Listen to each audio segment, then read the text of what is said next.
So let's start, Larry, with an area that you and I have talked a lot about, namely how winning the front office starts with winning the back office, and why this is more important than ever today.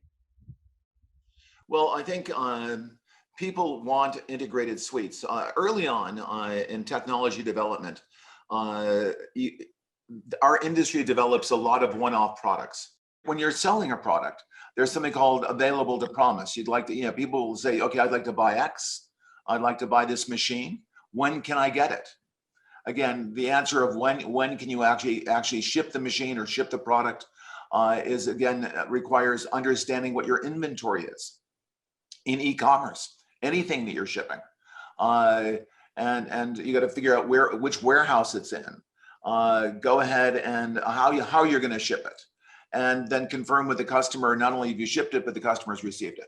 So those are integrations between the front office and the back office. I can go on and on and on. I'll give you one more famous example.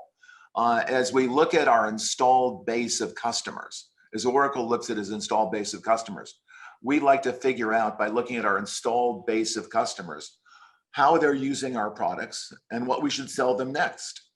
And that information about our customers, everything they ever bought from us, every PO we've ever received, that's an integration with accounting, as well as inventory, and service. All of those things link together.